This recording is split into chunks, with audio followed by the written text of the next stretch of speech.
What's up YouTube? ODST General back again, and I do apologize for any audio issues you guys may hear or encounter during this video. My Blue Yeti microphone cable decided to take a dump on me, so I'm forced to record with my headset for the duration of this video. At any rate, guys, let's go ahead and jump into it. So, right off the bat, I want to get into something I was actually asked specifically not to talk about by one of the Operation Trebuchet developers. However, I feel that this topic I'm about to get into needs to be discussed. A lot of potential confusion or issues that might arise from it should be dispelled ahead of time.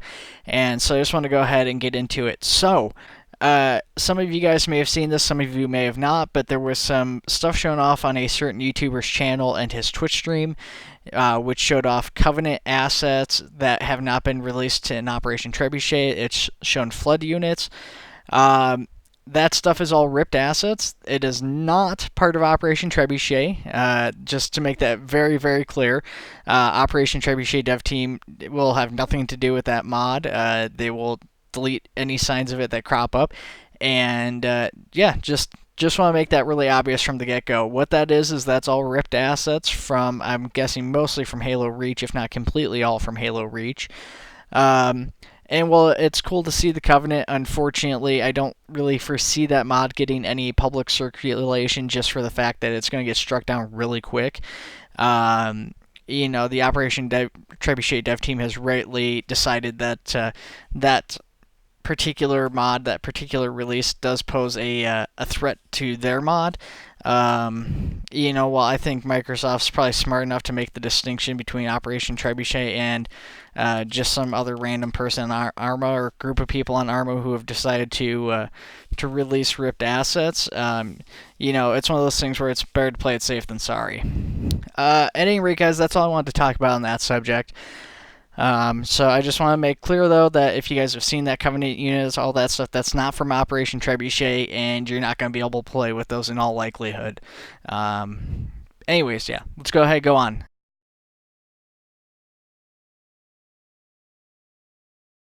With regards to the official Operation Trebuchet development, we've got a bunch of stuff to show off. Well, a couple things to show off. The first is the Halo Reach concept battle rifle that was being developed. We've got some new 3D renderings of that, as well as some Substance Painter images with texturing. You know, just like I said last time, really awesome rifle. Of course, as a real gun, it would be over-designed, but based off of an over-designed concept, it is like spot on. It's just really awesome work, high definition model. Really looking forward to actually getting to use that thing a little bit in game. I don't know if that's necessarily going to be my main weapon or primary weapon, but it's definitely an awesome looking weapon. With regards to the job of actually copying the original and getting the look down just so well. Of course, in Arma, we'll see if it holds up as well as it does in Substance Painter and everything. We have some more images of the Banshees. We've got the space variant of the Banshee. We got a couple images of that. We've got some nighttime shots, and we've got some daytime shots of them flying around. Very cool blue glow to them. Other than that, not too much to say about those space Banshees. Obviously, something a lot of people are very excited for, though. Last time we also talked about the Scythe being the static AA emplacement from Halo Reach. We're also going to be seeing a rocket or a missile variant of this that will be in-game using the same stand, but a missile pod instead of the actual like gun that's on there. I'm not sure what the caliber of the weapon is on that, so I'm not going to try and say what like the actual gun is. At any rate, cool missile pod. Not a whole lot more to say about that. We do have a couple of renderings of the missiles as well, so that's pretty neat to see. Beyond that, we also have some more images of the wombat from the dog. These are actually textured up in Substance Painter. I don't think these are the final textures. If I recall correctly, he said he's going to be replacing some of these. Just kind of getting some of the materials and stuff down correctly, making sure they look good. Either way, said it before, say it again, I'm excited to have the Wombat. It is available through UNSC Extended Arsenal, but that version never got finished, and I don't think it's ever going to get finished in that, at least that release. So I'm looking forward to actually getting a finished, fully operational version of the Wombat, and really looking forward to seeing a lot of people doing like formation flying with these things and stuff like that. I will just really quick, I want to go over what the Wombat is. If you guys are unfamiliar with it, because a few people seem to be, the Wombat is from Halo 3 ODST, and it's seen in the background of a Halo 3 multiplayer map. Anyways, it's basically just a drone. It's a drone fighter. They fly in formations, and it seems that they're kind of replaced like standard Air Force units in Halo. You see them in like basically in atmosphere fighting, stuff like that. Situations where you might have seen like a fighter jet or bomber, you see Wombats instead. Anyways, that's really all I have to talk about for those, so let's just go ahead and keep moving on.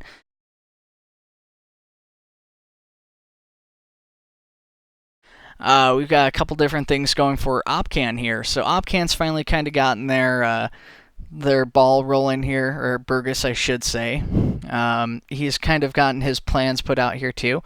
So his plans for right now is get a URA basics done, helmet attachments, and finish the Halo Wars 1 Firebase. So we actually saw him at one point in time starting the Halo Wars Firebase prior to his computer getting fried. So this is nice to see him actually continuing on. I think that's really going to be his plan, is just trying to rebuild all the assets that were lost. Hopefully that includes the UNSC naval carrier. Hopefully that includes the UNSC naval carrier. Anyways, what was I saying? Right, Halo Wars 1 naval base. Anyways, so cool base here though. We do get a little overhead view of it in which he's highlighted what he plans for the different areas. So you're going to have bunkers where you can shoot out of. Got places for like a briefing room, places where mission makers can place arsenals, vehicle depot, which will probably just be a big open space. Unlike the actual Halo Wars variant of the base, this will not have a sliding cover where people will sneak out of or that you can lock down, unfortunately. Kind of a shame, but not really surprising either, given its Arma. I mean, you know, what else do you say about Arma besides that? Still, looking forward to this asset. That's a pretty exciting one. He's also gotten some of his URA stuff done here. So he's actually gotten probably the coolest asset here, besides this new uniform, is the helmet, which is the ACH 43, I want to say. Yeah, the ACH 43 helmet, which is actually based off of the animated version of Fall of Reach Insurrectionist helmet. So it's pretty cool looking helmet, you know, and I've said this before, it definitely looks like it feels part of the Halo universe. This one maybe even more so than the others I've said that about in the past. You know, the other ones felt unique. They didn't feel very bound in modern convention with his kind of mishmashed helmets that he's done in the past. This one is probably the most so Halo feeling because it was actually designed by people who were actually like designing a custom helmet specifically for Halo, as opposed to just kind of mishmashing pieces. And so this is actually part of the Halo lore, so it does feel very much like a Halo helmet as a result, I think. Regardless of that, though, pretty awesome helmet. He's got some of these, like I said, these uniforms are like vanilla uniforms that were never actually put into Arma, and he's retextured them and given them a insurrectionist vibed camouflage pattern, and now he's working on the body armor, which isn't actually textured yet, but he's going to be adding some pouches, getting some textures on there. All in all, I'm looking really forward to this. I think he actually may have gotten the textures to work on these, the second image here that I'm looking at least. I don't know if I'll show these to you guys in order or not, but really excited for that. Other than that, guys, that is all I have to talk to you guys about this week. Of course, as more news arises, all that stuff, I'll go ahead and keep posting to you guys.